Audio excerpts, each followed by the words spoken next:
Hey guys, welcome back.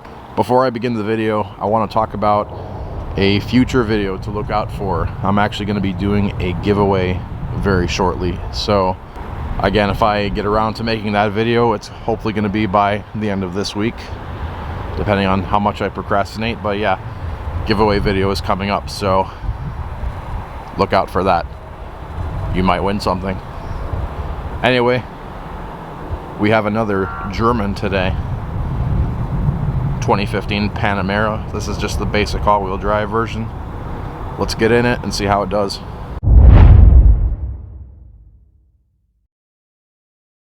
Now supposedly when they designed this car and its controversial rear end, the designer was over 6 feet tall, and he made this roof line so that he could fit in the back seat comfortably, and I'm about 6'2".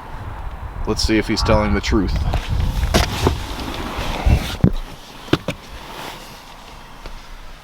That's my seating position in the front.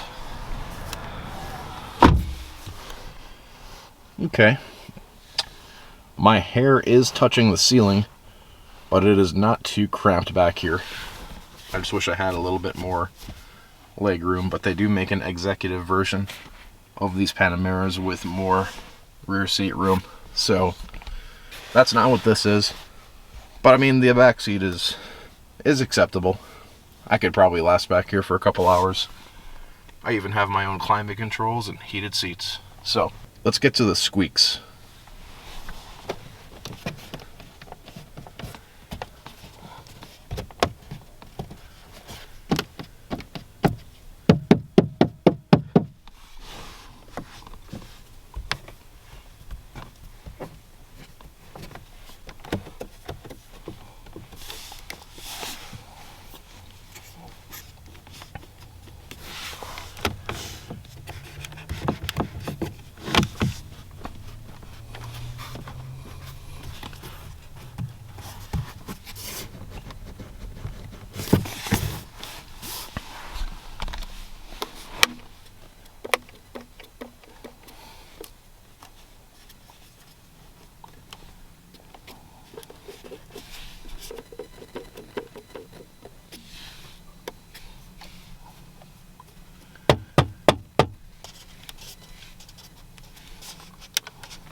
So mostly pretty solid in the back seat. Actually, the only area that was a little questionable is this kind of upper part on the door.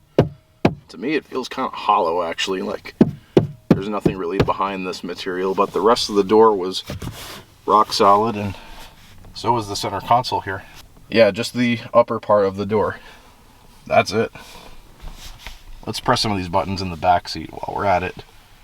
You know, why not?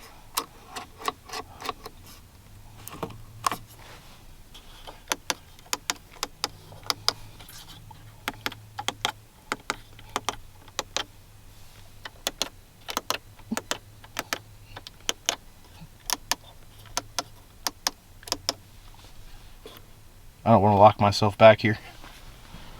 Let's go to the front. Okay, these are seriously some of my favorite doors in the car business. These have the magnetic hinge doors, so you can open the door at literally any point and it'll stay closed. Shut up. I don't know why every car doesn't have this. I could just do that all day. It's so fun.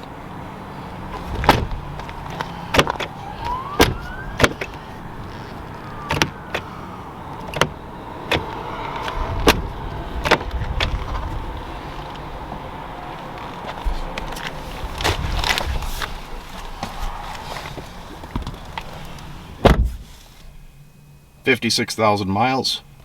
Let's begin the video.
All right, time for the button test. Now, this is going to be a long one because, as you know, Porsche has a lot of buttons.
And now for the final button.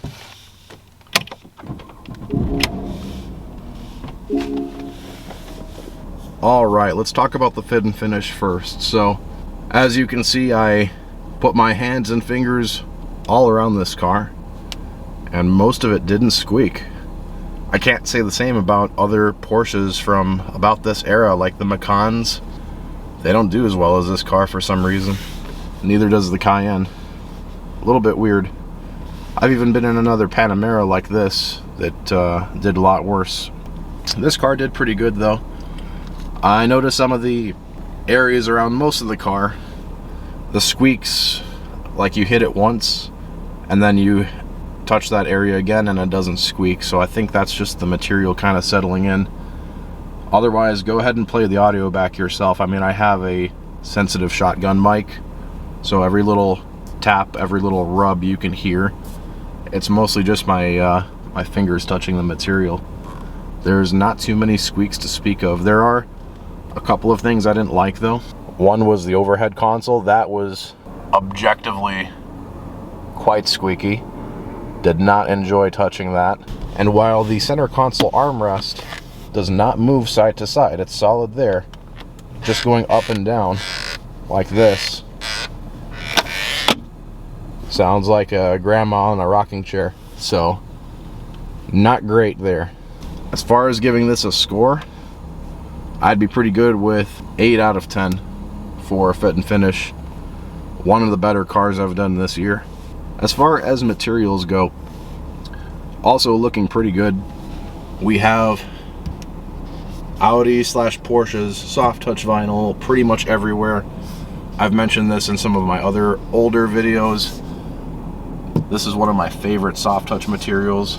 as far as the feel and even just the texture. Really nice. That's kind of everywhere here, even on these lower areas like the glove box. You don't run into so much hard, crappy plastic. It's all around here too. As far as a trim goes, I know there's a bunch of different kinds of woods you can get. Whoever spec'd this car got carbon fiber, which I think looks nice. We get the camera to focus a little bit in on that. There we go.